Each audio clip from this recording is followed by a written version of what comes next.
Hello, everybody. Welcome to Tree Planting and Care 101 webinar. Right tree, right place for planting for Arbor Day. We'll get ready to go here in just a couple of minutes. We'll keep letting people in for a bit.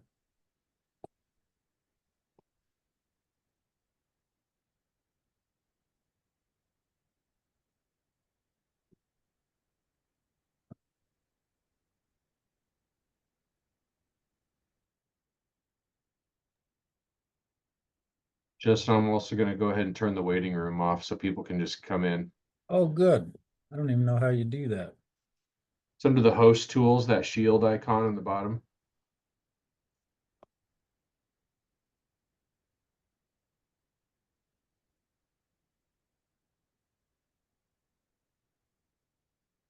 Huh.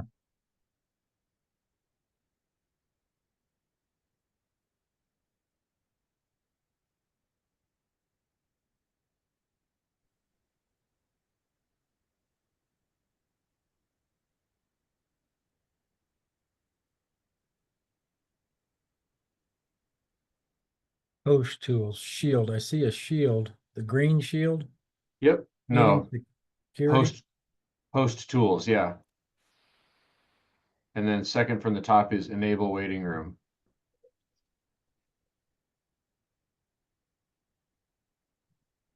Hmm. Let's not try to figure it out right now or I'll screw something up. Yeah. Yeah. Nothing needed right now. Welcome, everybody. We'll give it just another minute or so here and let a few more people join in. It's good to have you today on a nice Friday. The That's right. weather's, the weather's nice here in Lincoln.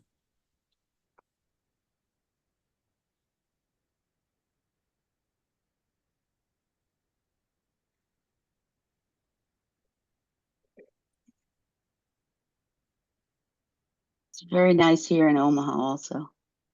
It is. Hey, maybe a top 10 day. Now, if it would just rain once or twice. That would be nice.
Okay, welcome everybody. It's 12 o'clock noon, so we'll get this party started. We're going to talk today on the April edition of the Nebraska Forest Service Tree Planting and Care 101 series. This is the fourth one of the year, and we're going to talk right tree, right place, properly planted. This is April and the month of Arbor Day, so let's make sure we're picking good trees and getting them properly planted and getting them off to a good start. Thankfully, it's not rocket science because I was able to figure it out. So, but there are some pretty important tips and tricks to think about. I'm Justin Evertson, the Green Infrastructure Coordinator for the Nebraska Forest Service, and I'm happy to be joined as always by my partner Graham Herbst, good friend and community forester out of Omaha. Graham, how are you today? I'm great. I'm looking forward to Earth Day and Arbor Day festivities and the change in the weather we were talking about a bit for before we started the webinar here. Couple quick announcements. I am going to be doing a couple events the week of Arbor Day.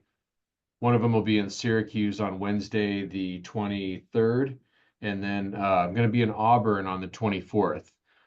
In Syracuse, it looks like, well, in both cases, I think we're going to be doing some sawmill demonstrations, Oh, as well as a more informal coffee with a forester sort of format where the general public can show up, have their own questions to answer, and that takes a little pressure off of us to have something formal to present.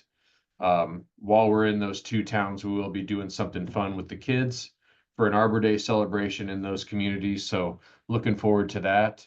On Saturday, the 26th, though, we will be doing our 8th annual recreational tree climb for Earth Day in Omaha. Now that is at Elmwood Park, for those of you that are familiar with Omaha, and it's in our state champion swamp white oak, which is a fantastic tree. yeah, Married right there under the boughs of that tree. yeah, So it's kind of a family member, I guess. right. So, that'll be that tree climb will be from 11 to 4. That's every year it's happening at the same time as Spring Affair. So be sure and check out Spring Affair. But if you're in the Omaha area, come and join us for the tree climb. Awesome, Graham. I'm glad you mentioned Spring Affair. We're going to be talking about trees to plant and some unusual things that are hard to find at some of the nurseries. You could find some of these trees at the Spring Affair event. Let's see, that's going to be April That's the 26th. 24th. Yeah. Yep, The preview party's Thursday, the 24th, if I remember right. right, If you really want to be sure that you get something on that list that we send out, the right. preview party is the place to be. And then also there's a plant, the part of the sale is the 25th, the Friday, the 25th, and Saturday, the 26th. And Bob Hendrickson and the Statewide Arboretum always bring a fun batch of trees that are kind of overlooked and not planted as often as we probably wish they would be. So come Yep. on down and take a gander. Yeah, Michelle went ahead and put some Spring Affair details in the chat so you can check out more about that. I did forget to mention on the tree climb, I'm still looking for a couple more volunteers this year to help out. All I need folks to help with is getting people in and out of their harnesses and their helmets, and uh, passed off to a climbing facilitator that'll teach them what they need to do to get up in the tree. So nothing really highly skilled. I usually do have a lot of arborists helping out with that. So it is nice to have people that know about climbing, but it's certainly not necessary if you want to come help out on that day. So what I'll do is I'll put my email address in the chat as well, and a little message along with it. So if you're interested in learning more about helping out with the tree climb, you can just reach out to me directly when you have time. That's awesome. Yeah, it's so cool to see all those kids getting up in the trees. Yeah, And all it's that's like involved every in year that. we usually set a break at about 8 years old or so. Any younger than that, then they usually don't have the strength or the dexterity to Yeah, really navigate that well. But every year there's you'll have some young boy or girl who they were too young to do it the year before, or they were a little scared to do it. yeah, And you tell them, you don't have to go any higher than you want. Just swing around right here on the ground if you want to. And you turn your back to help somebody else, and yeah. and before you know it, they're 20, 30 feet up that rope. So it's fun seeing people Oh, overcome man. their Yeah, what they think is a boundary that they overcome. right. I think we're all monkeys at heart, right? I remember climbing up trees as a kid. I'd hide from my mom at the top of a spruce tree. Uh-huh. I could hear her calling, and then I'm in trouble. I'm going to stay here. So, Yeah, probably an easy one to climb with all the ladder-like yeah, it was like a branches. ladder. Yeah, Yeah. that's cool. But yeah, enough for me. We're gonna talk tree planting and right tree in right place today, right, Justin? Yep, right on. Arbor Day's coming up. We want to help guide people a little bit, get a good tree selected. There's kind of two ways to think about it. Do you have a tree in mind, and then where are you going to plant it? Or do you have a planting spot in mind, and then what's the right tree for that? And we'll get into that a little bit, and then talk about some of the most important, probably things to avoid in getting trees off to a good start. So everybody, if you've got questions as we go along, put them into the chat. I think, Graham, you can monitor that a little bit too, and let me know if we need to just dive in and answer something. Just go for it. You And bet. And yeah, while you're getting your PowerPoint pulled up, I will have a form for you to submit for CEUs if you're a certified arborist with Nebraska Arborist Association. or the International Society of Arboriculture, I'll have a form that you can fill out at the end to get your continuing education credits. Yeah, thanks for mentioning that, Graham. I think we forgot about it the last time. So yeah, any of those of you guys that are certified, let us know at the end. Hang on for just a minute. Okay, let's dive into this. Can you see the screen? Thanks, Graham. Yeah, we're going to talk right tree, right place, tree selection and proper planting. And as I mentioned right up front, it's not rocket science. If I can figure it out, anybody can figure it out. But first of all, let's remember why we do this. Let's have fun with it. If we're not having fun with trees, we're not doing it right. So here are some bad puns. How do trees access the internet? They log on. These were inspired a little bit by my 5-year-old grandson who likes some of these weird puns. What did the tree do when the bank closed? Well, it started its own branch. Why did the pine tree get into trouble? It was being naughty, of course. Do you want a brief explanation of an acorn? In a nutshell, it's an oak tree. And then how do you identify a dogwood tree? That one probably you figured out. It's by the bark. Those are pretty bad puns. But I'm going to blame my 5-year-old grandson on that. So anyhow, yeah, the goodness of trees. This is why we do it. Wherever you live, rural or urban, community or not, trees are pretty important in our lives. And I think Graham would confirm to what I would say here too, is that we're seeing kind of a slow erosion of trees going away from us in our communities as we kind of lose touch with the value of trees. I'm not going to spend any time on this, but the big number one we're all arriving at is trees just are better for our health, including mental health. Lots of study and research is showing that. So the more we do trees right and properly in our communities, the better we are, the longer we live, the healthier we are. Isn't that pretty important? Just a quick conundrum question for you. So if we talk about tree selection, how do we pick trees to grow in an urban environment when they've got all these challenges facing them? You know, a change in climate, species diversity issues, diseases and insects, adaptability to the concrete jungle. These are tough places we're trying to plant trees. Is the tree even available if you want it? What about insects and pollinators and wildlife, native versus non-native, and then invasive species? So there's a lot that's going on there that we're trying to get right. And maybe sometimes we overthink it, but it is worth thinking about. And I'll start this conversation just a little bit with the idea of native versus non-native. I love native trees, and wherever I can plant and use a native tree, I'm happy to do that, and I promote the heck out of that. But we're going to quickly arrive at this idea that in an urban situation, it's probably not, for the toughest of sites, it's not always a native tree that makes the most sense. But here in Nebraska, we have 40 species reaching their geographic range limit here. And when we use those species, they're tough, they're climate adapted, but they're also bringing along all this wonderful wildlife and helping us with our ecology. So who doesn't like birds in their trees and different butterflies, tree frogs, garter snakes? Well, some people don't like the garter snake, but when we do our landscapes right, we have more brown bats and amphibians and all kinds of things, and that's a good thing.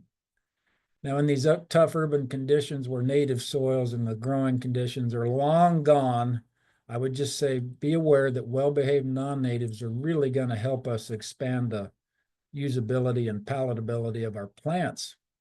Sometimes it's just easier to say this, what not to plant. We could pick from 150 trees for Nebraska. So just be careful about planting things that are overused or problematic, especially invasive species. There's a tree right now here in the Lincoln and Omaha area that is blooming its socks off bright white. It heralds spring every year, and that's the Callery pear, the ornamental pear. They're beautiful this time of year. They really are. This is why we plant them, but they are a runaway pest now all of a sudden, and we need to quit planting them. There are better trees.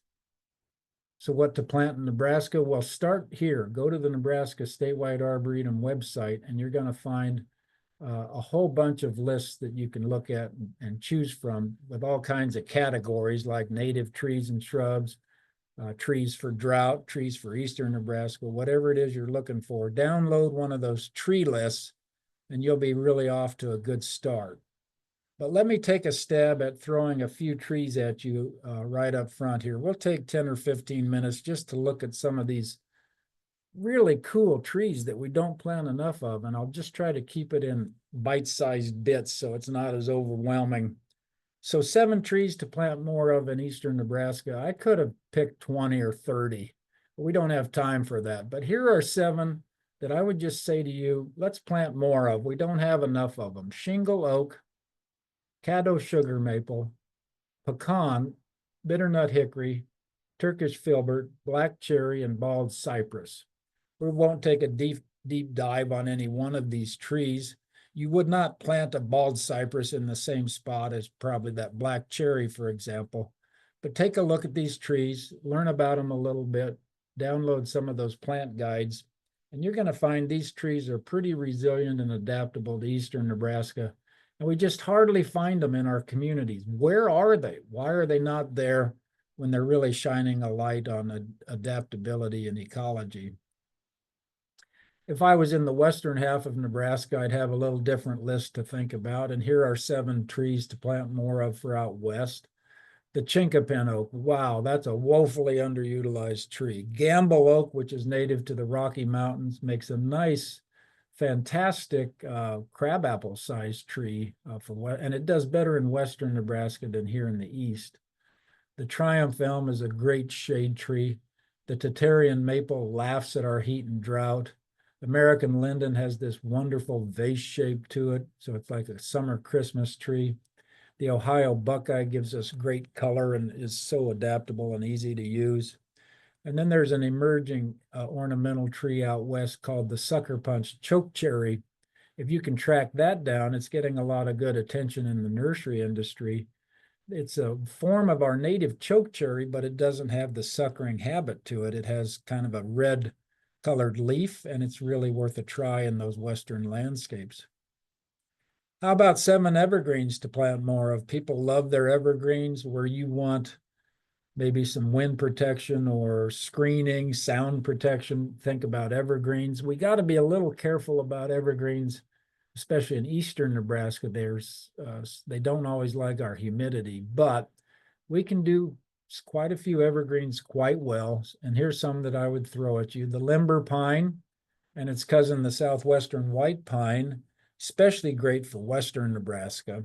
Swiss stone pine, too, is a good one. Rocky Mountain Douglas fir, concolor fir, Black Hills spruce out west, and then Serbian spruce is really proving to be a great tree for those of us here in eastern Nebraska.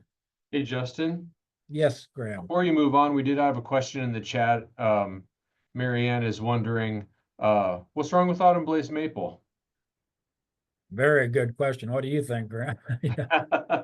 Well, Oh, every tree has different pros and cons, right? And so we want to be aware of that. There are no perfect trees that are good in all situations, but autumn blaze maple is a hybrid between silver and red maple. So what you're getting is the really fast, aggressive growth of silver maple with some of the fall color that red maple offers. So I would say personally that autumn blaze maple is a fast growing tree that doesn't always have the best structure. So we see a lot of storm damage in it sometimes. It's also not very good at stopping decay from moving through the rest of the tree, sort of like silver maple does. So when we do have storm damage to prune out of it, sometimes there will be decay that sets in from those pruning cuts or those broken branches and moves through the rest of the tree and sort of compromises its ability to stay upright and not fail later on. Anything you want to add there? right on, Graham. Yeah, I agree with everything. And then I would just say, yeah, I actually like autumn blaze maple and the Freeman maples. They're beautiful trees. They're easy to grow. They're right at home here across Nebraska, especially on better pH soils. The biggest problem for most neighborhoods, it's the most commonly planted tree now across North America. And so we just don't need to add to, for what we're doing here, we want to promote underutilized trees, but it's not a bad tree. Yeah, we just got plenty of maples out there already, don't we? Right. That's a great question, though. Yes.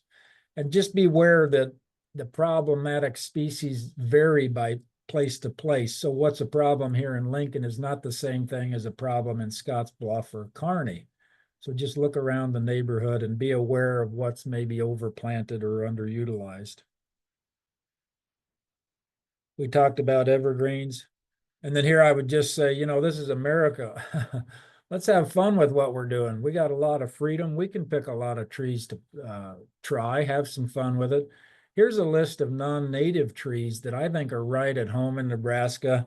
They don't seem to be problematic in invasiveness. And so if you've got room for some of these things, nothing beats a horse chestnut when it's in flower, or a saucer magnolia. Three-flower maple we're going to talk about is a fantastic small tree. Or just plant an oak. We could talk all day about oak trees. I almost always start by recommending an oak tree to someone if they don't have many in their landscape or in their community. Oaks are super adaptable and long-lived when we do it right. They were some of the longest trees living-wise. Plus, they're pretty resistant to the worst of our storm damage. So that's why we kind of fall back to oaks. You don't want too many oaks in a landscape, of course, but look at that. Here's 16 oaks to recommend, and we're not going to go into all that detail. But here's a few trees, just a quick closer look at to whet your appetite. I always start with bur oak just because I think it's the best hardwood tree for the Great Plains in terms of longevity and adaptability to our climate. Look at how widespreading one bur oak tree could shade an entire house or two. Yeah, where's that tree at, Justin? That's on the Milford Community College campus, believe it or not. Nice. And it's part of a grove of trees that were existing there long before they built that little structure for the college. Very cool. They did a good job of tucking that building into that landscape without killing the trees. Yeah. Another oak that I just think is woefully underused, I mentioned it earlier, is chinquapin oak. It's a native tree and grows across Nebraska without much trouble. I mentioned to you Gamble oak for western Nebraska. This thing laughs at drought and some of the worst of our heat and other problems. So it's a great small to medium-sized tree for western Nebraska. At least from maybe North Platte east, the pecan tree makes a lot of sense to me. They're tough. They're about as tough as a walnut, but not nearly as messy as a walnut. And they don't come with some of the diseases that a walnut has.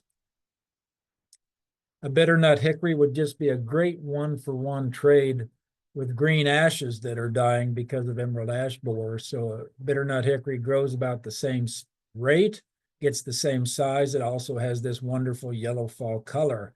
Hickories can be a little temperamental to use in the landscape, but track one down, plant it as a small tree, and you'll love it. You'll absolutely love it. We all love maples, of course, because they color up so nicely in the fall.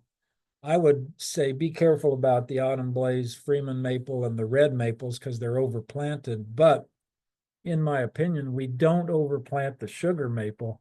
And we have some really drought tolerant and heat tolerant varieties coming to us from Oklahoma called the Caddo variety. So if you can find John Pear or Flash Fire Caddo maple, you'll love it just as much as that hickory we just talked about. A tree that maybe isn't as easy to love because it's kind of messy is the sycamore. But that's a native tree. It's right at home in Nebraska. Once you get it started, it seems to me like a sycamore will grow in anything, in any kind of weather, almost any kind of soil. And look at these tight spots in downtown Fort Calhoun. Man, that tree will just grow where there's little rooting space to grow. So it's tough. It'll be here for the ages. And it's a fantastic looking tree in the winter. There are a lot of elms on the market now to use if you want fast growing shade. Don't be afraid of trying disease-resistant American elms like Jefferson. The Triumph elm in the middle is a great one, and then Accolade elm on the right is a really commonly planted elm now across North America, and it's easily adapted to our region. Here's a fun tree that really should be tried more in our eastern Nebraska landscapes. This is the black gum. It would actually prefer consistent moisture. So don't plant it where it's going to be super hot and dry. But if you're in a yard where you can get water around it in a drought, or it's in an irrigated landscape, you will love this black gum. See those undulating branches and that real horizontal branching structure? That is kind of unique to black gum. And then it can be a kaleidoscope of fall colors, from reds to oranges to apricots and yellows. The Ohio buckeye is a fun one. It's actually native in southeast Nebraska, where it grows more as a shrubby or small tree in our native understory. And then when we take it out to western Nebraska, we get a lot of good fall color on it that we don't see here in the east, because it often goes dormant from foliar diseases for us in the east, but a great tree for small or medium-sized landscape planting. Here's another introduced tree, a non-native tree, but boy, is it right at home in eastern Nebraska. That's Turkish filbert. It does produce an edible filbert nut that you could eat if you could get to them. The problem is the tree will actually, you need 2 or 3 trees to set nuts, and then the nuts are in the upper canopy of the tree, so the birds and the squirrels are going to eat them off before you ever see them. But I love the Turkish filbert. It looks a lot like a linden in shape, habit, and form. It has great fall color, and even this attractive peeling bark on the trunk. Chinese chestnut. It's too bad we can't recommend the American chestnut more. That was one of the most dominant trees of eastern North America until blight diseases caught up to it 100 years ago. But this Chinese chestnut is actually probably better acclimated to the Midwest in our part of Nebraska. It's fantastic in flower, with those long pipe cleaner white threads of flowers like Medusa heads almost all over that tree. And then if you have 1 or 2 of these together, you'll usually get some good pollination and some fruit set. And man, you can have a bumper crop with Chinese chestnuts right in your yard. Just be careful if you like to walk barefoot in your yard. As these trees mature, they drop that spiny husk underneath in the fall, and you wouldn't want to be barefoot standing on that thing. I can't get enough of our native black cherry, to be quite honest with you. It makes a fantastic mid-sized shade tree, fast growing, wants to be here. It's a cousin of our native chokecherry, but it doesn't have the suckering habit of chokecherry, and it gets taller. It's a tree that we don't use enough of. It's not super long-lived, but it'll give you at least 40 to 50 years in the landscape in a 30 to 40 foot tall tree, and really fantastic for wildlife and fall color. The magnolias have been looking fantastic in eastern Nebraska this year. Here's a magnolia that isn't quite as gaudy or showy, and that's our eastern U.S. native cucumber magnolia. It's probably the most hardy magnolia we can grow in terms of cold hardiness. It's not as favored because the greenish flowers come out after the green leaves come out, and they're kind of lost in the foliage. But there is a cultivar here on the lower right called butterflies magnolia. They're blooming here on UNLE's campus right now, and they're fantastic with that creamy yellow color. Serviceberry makes a nice understory ornamental tree. There's all kinds of forms and shapes for this. Crab apples don't get a lot of love, but boy, are they an easy to grow tree, doing yeoman service for wildlife. They smell good. They herald spring with their wonderful flowers. And these would be a much better plant or substitute than those ornamental pears everybody wants to plant. And there's all kinds of cultivars. I've listed several here. I love the old-fashioned dolgo, which gets 20 to 30 feet tall and is rounded, and you wouldn't be able to tell it apart from a calorie pear, except it's just not as problematic.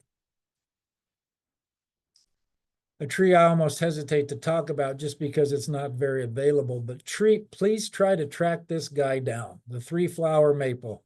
If you've got room for a small understory tree in your backyard, this guy's a non-native, comes to us from Asia. It's a compound leaf maple, much like our own native box elder maple. And it's also a cousin of the paper bark maple, which we see in our landscapes. This one should be planted more, and we hope nurseries start ramping up production of this tree, because it's just a fantastic ornamental. Another ornamental we don't plant enough of is Macchia, sometimes called Amber Macchia, a tree that when in flower, you can smell it from about a block away. It smells good.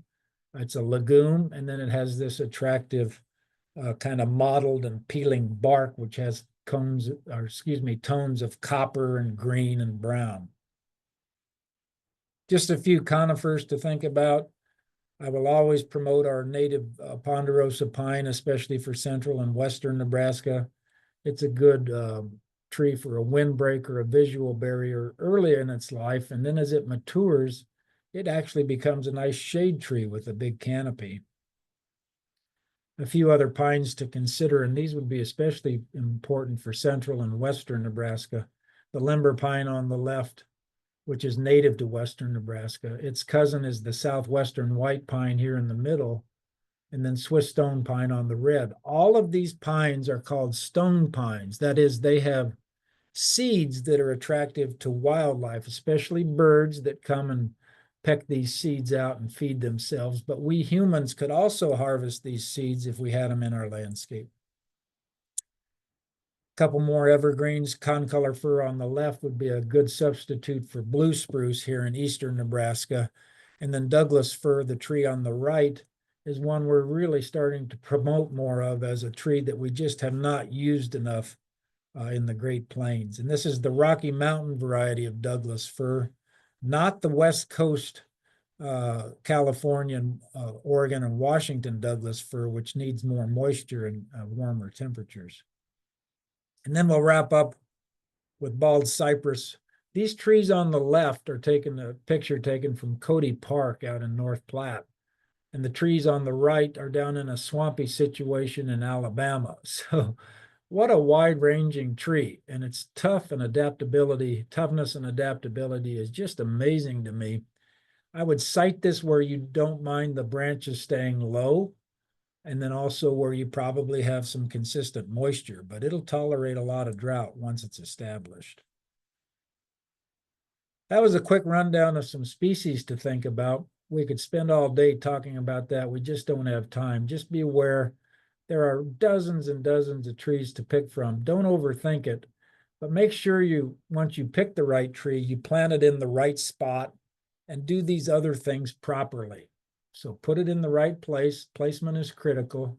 Use good nursery stock. Plant properly. Use water and mulch as you need to. Reduce turf conflicts. We need to build and grow good soil around these trees. And then we need to give them good care after we're done planting. And that's probably water, mulching, and structural pruning. So good design and placement is critical.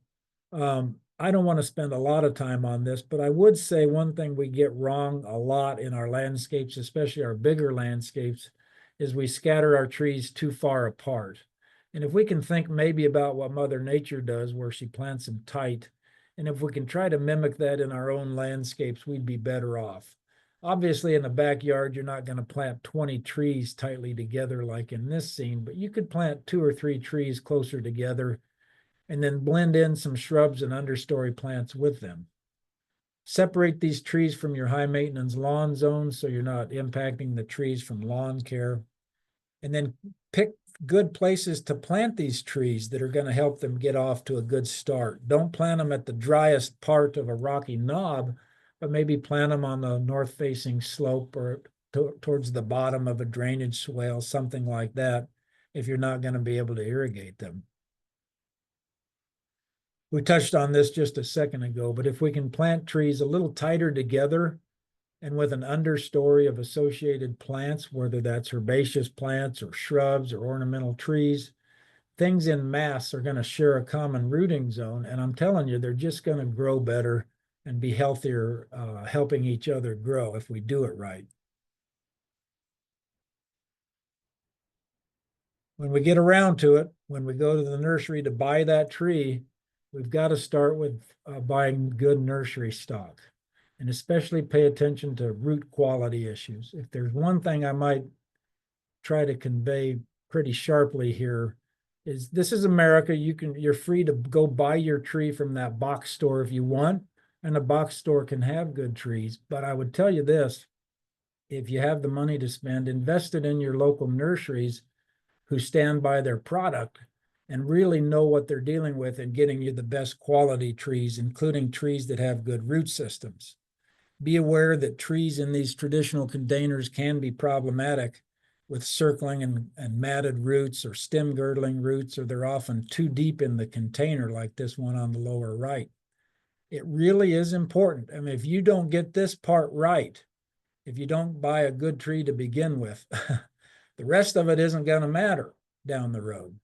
Here's what happens when we ignore stem girdling roots on trees and we just plant the tree as it was in the container.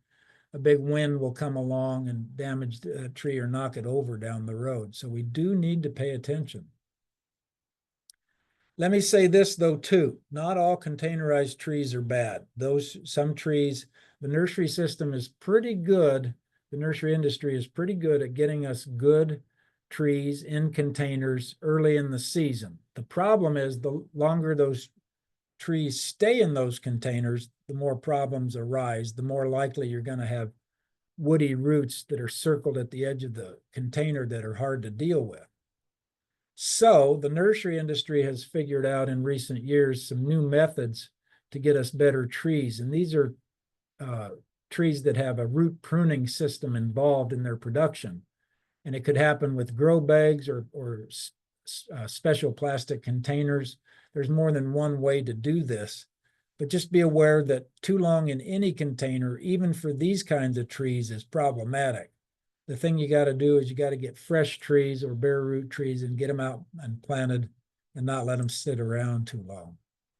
But boy, when we do it right, when we nail all these things together and we do it right, we end up with trees that take off and grow to a fast rate and are quickly adapted to our landscape, such as this picture of, I think, a swamp white oak that Heather Byers shared with us from their efforts at Great Plains Nursery north of Lincoln. That tree is planted in Omaha. So 7 years from an acorn, that swamp white oak now is over 15 feet tall. People often ask me, what about plant size, Justin? And here's where I would just encourage you to plant the smallest tree you can stand. That doesn't mean it has to be a seedling, but the reality of this, look at that tree on the right here that former nurseryman Jim Cook is holding. That was a gravel bed tree. If you're planting a tree that big, naturally it would have a root system as big as in that picture. Well, for most of our planting efforts, people are not bringing along a root system that big, are they?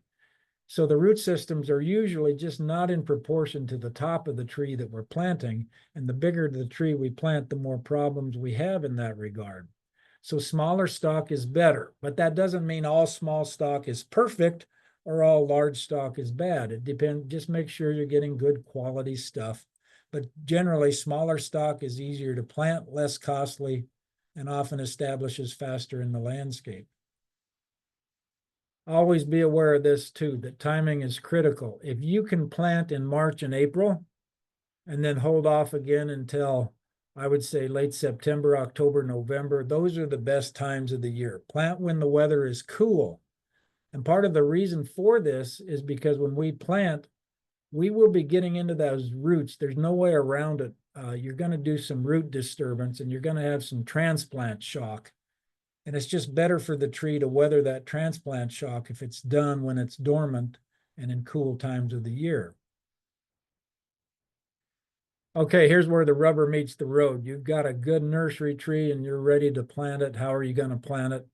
And this is what we allude to when we say it's not rocket science, right? You get the roots, you put the roots in the ground, right? The roots are down, the top is up. This isn't rocket science generally, but we do screw this up enough that we end up with some trees compromised in the landscape. And the two big things to think about, we don't want to plant it too deep. Those first lateral roots need to be just under the soil surface. So it's better to be planting just a little too high than too deep. And then we want to avoid stem girdling roots and severely circling roots at planting time. If you nail those two things right, you've got the biggest part of it taken care of. So get the planting depth right, get it off so that those first lateral roots are just under the soil surface. and then take care of those stem girdling and encircling roots at planting time. We're also going to probably use a trunk guard. We're going to put some mulch on it.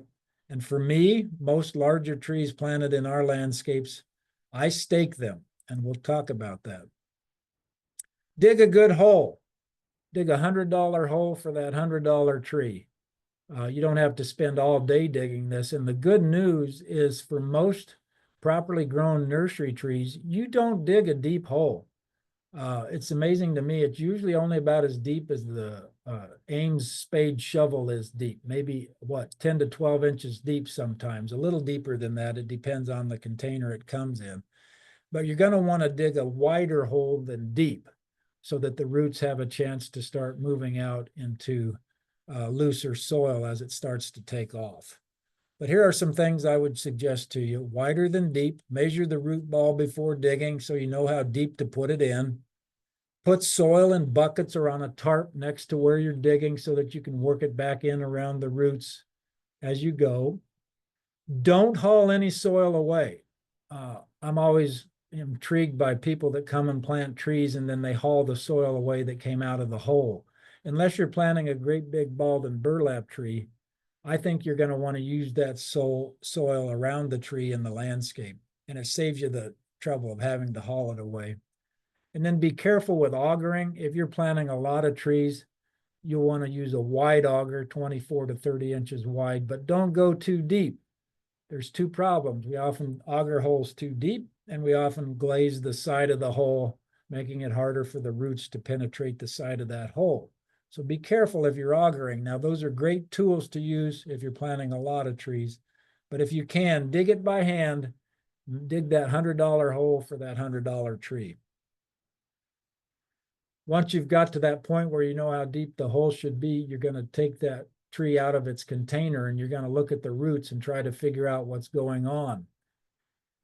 The reason we strongly suggest planting when the trees are dormant in the cool season of spring or fall is because you're going to open up these root systems if you do it right. You're going to dig into them.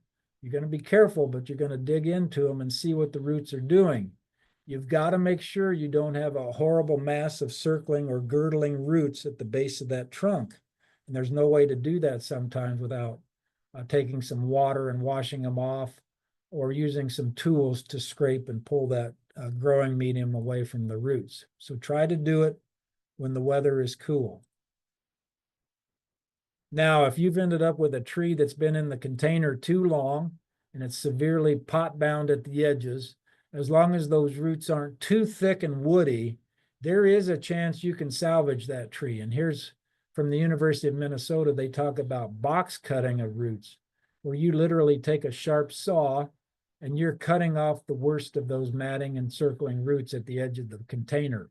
If you don't do this for these kinds of trees, you're going to end up in a problem where that tree is not rooting out into the soil around it. So this is your best effort to try and salvage those trees. It would have been better maybe to reject those trees at the time of purchase if you could have known what was going on. But you can make these work if you're careful about it. And can you imagine if you're cutting off these kinds of roots during the growing season, the stress you're going to put on that tree? So that's, again, why timing is critical, and do it in the early spring or fall. Here's what we're talking about with planting depth not too deep.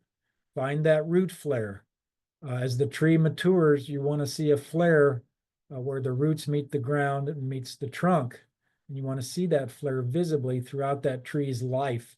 Even when it's young and fresh and newly transplanted, there should be a visible flare at the ground for most deciduous trees. Sometimes you don't see it real well with conifers. A couple pictures I'll point out here.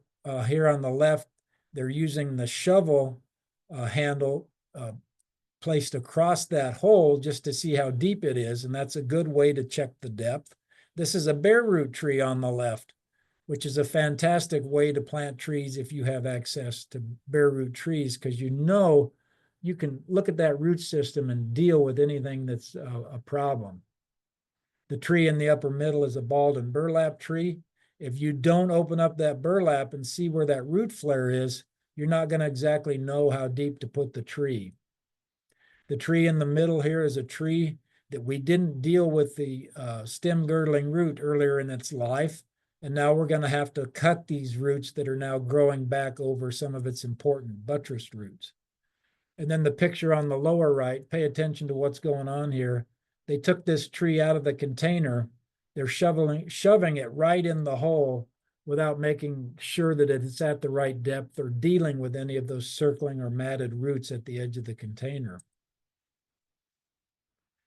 We don't see as many balled and burlap trees planted anymore, but if you can afford a balled and burlap tree, they can help you get off to a quick start with a tree. Just be aware there are some things to think about with balled and burlap. First of all, you have to make sure you know how deep those roots are in that ball so that you can get the planting depth right. And then you're going to have to deal with what is either the burlap and the wire basket around it. And then there's often tying materials at the base of the trunk. So the thing you got to do here, what I always try to do is open up the top of this ball before I plant it so I can see where the right depth is. I dig the hole to make sure I get the depth just right so that I can drop that tree in there. They're heavy. You're not going to be able to pull it back out very easy if you don't get the depth right. And then you want a wide hole so that you can peel back all this upper burlap and most of that wire basket, cut it off, pull it back, cut it off, get as much of that off as you can. And that's how I plant a balled and burlap tree. The bottom part of the wire basket and the burlap can stay in the hole. That's not a big deal. These wires are not going to hurt the way roots grow out from that tree. But you need to be able to see that trunk flare and know what those roots are doing when you put it in this hole. I hope that makes sense. Let's talk just quickly about as we plant. We normally just use the soil from the hole to backfill around that tree. Now, if you're planting in really horrible soil, I see nothing wrong with working in better topsoil around that tree or adding some compost or composted mulch. I plant in Waverly in a park that has horrible, horrible clay, and we've had good luck amending those soils as a starting effort to get those trees off to a better start. So use whole soil for the backfill. Don't tamp soil to firmness. Yeah, you don't want to stand on that with your or jump up and down with your feet. It's okay to add organic matter if you need to, if you're planting in a horribly heavy clay soil or an inorganic soil. Don't haul soil away. Water as you go. And then what I always try to do, this is why I leave soil back behind. I don't haul soil away, is I want to build a moat around that tree to hold the mulch, which will also help hold the water. I'm usually planting trees that aren't in irrigated situations. So if we can do anything to kind of help that stay a little more moist, that's what I like to try and do. And then it might look like this on the right. I do see here in the background of that picture, there's soil that they're going to be hauling away. That makes no sense to me. Even this soil on the right that they cut out of the sod and has the sod within it, I would just turn that sod over at the edge of that hole and let it build up to be that moat I talked about. You'll come back in a couple of years, all this soil will have settled and nothing will look like it's been planted too high, in my opinion.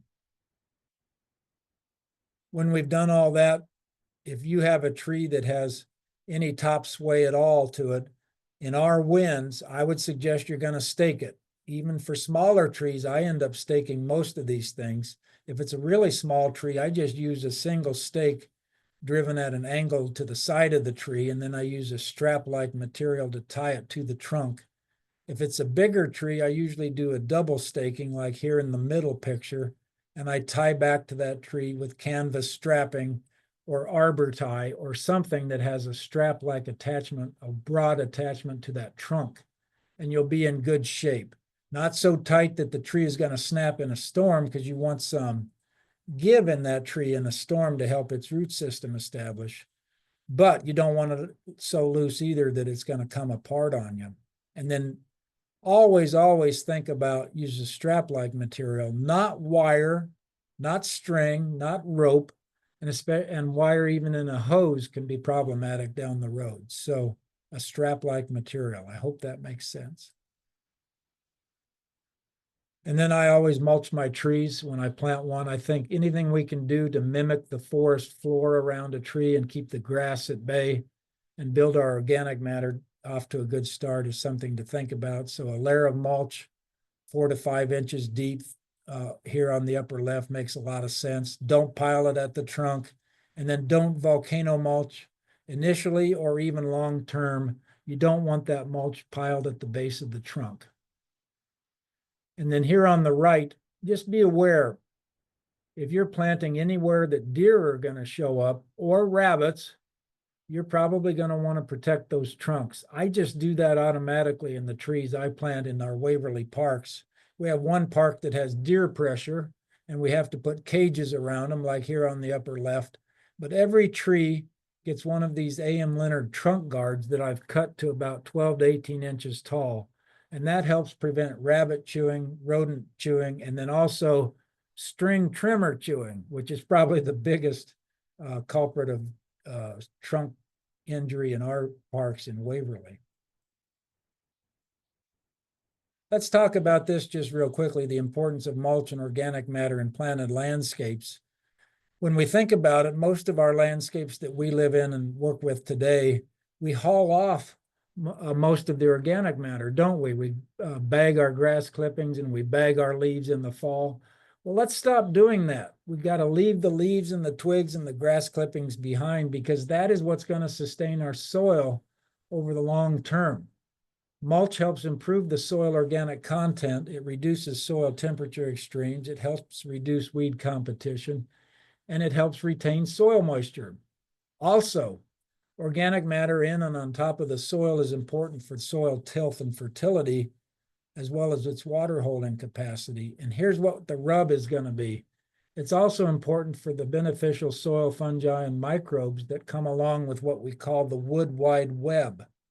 You may have heard of that term. We don't have a lot of time to talk about this, but the wood wide web is a term used to describe the underground network of fungi that connect roots of trees and other plants to each other in a forest ecosystem.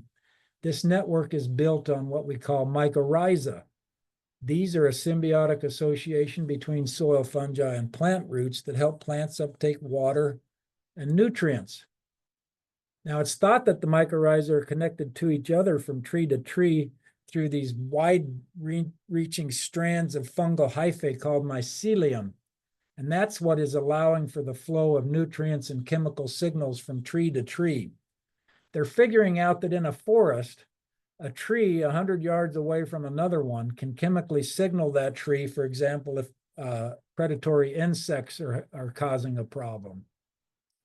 Fungal networks are essential for growth and survival of trees and forests, and they also play an important role in forest management and conservation. Now, we got to be careful about what we're saying here. There's still a lot to learn. We do not know if our urban planted, landscape planted trees are doing this same chemical signaling to each other. But they probably are if we're doing it right, if we're planting them together and letting them have root zones that are shared together.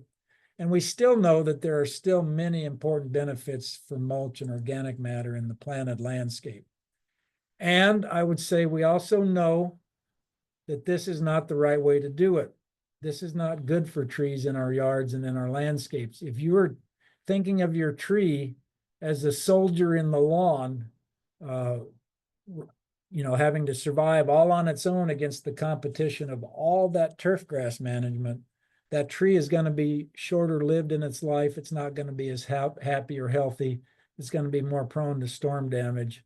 So do you really want to shortchange your tree in your landscape? I think there's a way to have a nice lawn and good trees if we just are smart about it. So following up, water is needed.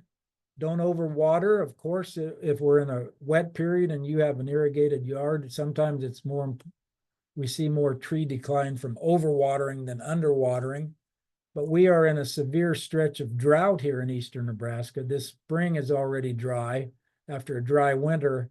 And the most important thing we're going to have to be aware of after we plant that tree is this soil moisture needs. So you probably won't know what the soil needs for moisture unless you get a screwdriver out and you actually go dig in it but make that a priority that you're going to keep up with watering over this summer and fall. Protect the trunk, use trunk guards and deer fencing if you have to. Adjust and remove staking a year or so out. Remulch is needed, and remember, don't use volcano mulching. And then prune only to correct structural problems for the first few years. And we might have Graham speak more about this, but when we get a tree planted in the landscape, unless you have damaged branches or severe structural problems, I don't do a whole lot of pruning for the first couple of years, because remember this, those branches are going to be feeding leaves, and those leaves are going to be feeding the tree. If we take branches off or try to balance the canopy, the tree just will not establish as well in the landscape. So just in summary, plant more trees for sure, but put the right tree in the right place. Plant it properly and make sure it's managed long-term. We all need to do more to help care for trees, especially watering in these dry periods. I still think we should emphasize native species and seed-grown trees, but it's okay to include non-natives that are not invasive. Less scattering of trees and more groupings. Be smart with lawn care. We do a lot of damage to our trees in the name of lawn care. Improve and sustain soil health, and then water those trees in a drought. Tree planting is still one of the best things we can do for ourselves and our communities. And boy, it feels good to get a tree off to a good start. And one of the funnest things to do is just watch a tree grow. That old adage that you're going to sit in the shade, you're not going to sit in the shade of a tree you planted, is kind of a cool idea to think about, that you're giving to the future. We don't inherit the earth from our ancestors, we borrow it from our children. So let's keep planting trees and give them good care. All right, you got through it, you survived it. What do you want to add to that, Graham? Yeah, that's great stuff, Justin. I totally agree. It's the original version of pay it forward, right? Where you're enjoying the trees that someone else planted decades ago, and you're planting the trees that you plant for people that maybe aren't even around yet. I did in the chat, I did put the link to our CEU form. If you also want to just give us feedback, even if you don't need those continuing education units, you can click that link in the chat to tell us a little bit about what you thought about the webinar today. Maybe you have a topic that you want to hear us talk about. Maybe you think that Justin's just completely off the mark and doesn't know what he's talking about. You can put that there too. Justin's full of something. Yeah, Marianne is asking if we like catalpa. Did you mention catalpa today? I didn't. That's a good, tough tree. All right, Mariana, we couldn't cover every tree we'd like to talk about, but I would, especially in tough spots like in a park where you're not going to get around to watering it. Wow, catalpa is a good choice. Yeah, any big shade tree that also has a nice flower to offer, that's a nice mixture, because so often we're planting all these little ornamental trees that don't have a ton of environmental benefits, but they're attractive for a couple weeks a year. So if we can find trees like catalpa or tulip poplar or linden that can do double duty that way, all the better. Yeah, isn't that catalpa such a fun and crazy tree with tropical looks? The big cigar seed pods and the heart-shaped leaves. It just doesn't feel like it should be a tree at home Yeah. here, but wow. Yeah, very exotic looking. Jennifer says, I have a new red bud that is 1 year since planted. I noticed some branches rubbing each other. Is this something I should prune? I would say yes, Jennifer. I would, if you have to pick between the two, if you have one branch that seems to be growing back into the canopy of the tree, that would be the one that I prune off if I'm picking between a couple different tree or branches, trying to decide which one to cut off. Cut back to an adjacent lateral branch if you can. Don't leave a stub behind. Don't cut back to a small little bud. Generally, if we look at the size of the branch that you want to cut off, Jennifer, cut back to something that's at least a third the size of that. Yeah, Good right question. on those red bud trees. No two trees grow alike in a red bud. Some are wild and floppy, and some get a little taller. And so with a red bud, it's always going to be kind of a naturalistic form. So don't try to make it something that doesn't want to be. But yeah, there's Yeah, nothing wrong with some careful pruning when you plant them, right, Graham? Just don't overdo it. yeah, and the other thing to keep in mind with a tree like redbud is that's a smaller ornamental tree. So a lot of the rules that we think about for pruning trees and you know, the risk that it poses, that's not really in play with ornamentals where it's never going to be some towering 70-foot tall tree where those two rubbing branches might pose some sort of risk. So the stakes aren't very high with two branches rubbing on a redbud, but you're certainly there's no problem with picking one or the other of those and cutting it back a bit to prevent that rubbing. What about larger growing trees, Graham? How do you like to treat them when you're, one thing I do for trees that are going to be shade trees, like a street tree, and I say, don't prune it when you plant it. Well, you still want to be cognizant of good structure because it can get away from you pretty quickly. So, Yeah, I mean, if you're buying a tree from the nursery, it shouldn't need any pruning immediately. Unless you had it in the back of the pickup and you drove it home and a little something broke on the way. That's not you know, unusual. But a good quality nursery tree shouldn't need any pruning immediately when you plant it. Also keep in mind that not only do those branches you're considering pruning, they're going to grow leaves that help the tree produce energy that you're taking away if you prune that branch off. There's also energy stored in the wood of that branch that it produced in previous years that you're taking away. So it's always good to have some intentionality and purpose behind pruning work that we do instead of just having some vague sense that the tree needs pruning and doing something to make yourself feel better. yeah, and then we've all become cognizant, I think, of the advice that those low branches, even on shade trees or street trees, are helpful to the tree to establish its root system and trunk taper early in its life. So leave those low branches on for at least a couple years until you start trying to get clearance over sidewalks and streets. Yeah, yeah. And if you want to learn more about structural pruning concepts, you can refer back to the recording that Justin and I did in February on young tree pruning to dive into that a little further. Right on. Yep, we covered it. Are we sending out links to those recordings to people that register? Yeah, that's what Ben Bohall has been doing. Everybody should get a note after today's activity about where the recording will be. Okay, good deal. So I do see a couple responses coming in on the CEU form. Like I said, even if you just have a couple kind words to share about the webinar, or if you need CEU credits for your arborist certification, you can do that. Thanks for doing that, Graham. That Yeah. I don't always keep up well with that. And then also I'll make a note here. Tune in next month, May 9th. The Nebraska Forest Service Forest Health Team will be covering diseases, insects, and other stresses that are prominent on our community trees now. Yeah, an ongoing issue. Yeah. Yeah, Marianne says she hasn't received any recordings, but would enjoy that for reference. So yeah, we'll make sure that I think those are all going on YouTube as a playlist. So Yes. be sure that everybody that's registered for this today gets a link to that playlist. I'll put that in right now. So last call for CEUs or feedback. You're welcome to just copy that link that I put in the chat if you need to take a little time to think about all the profound things Justin said and get back to us later today. That's perfectly fine too. But once we close the Zoom, you won't have that link anymore. So at least click on it for now if you're planning on filling it out a little later.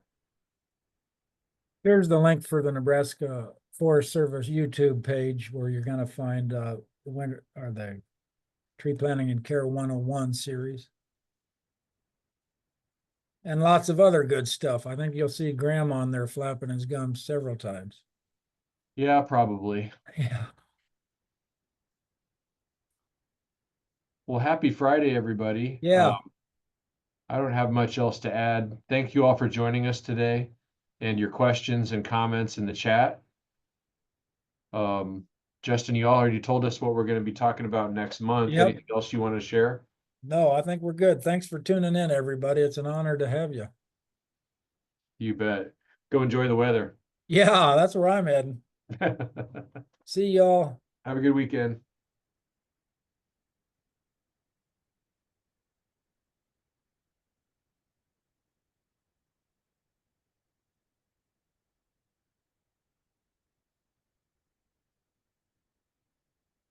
All right, Graham, good job.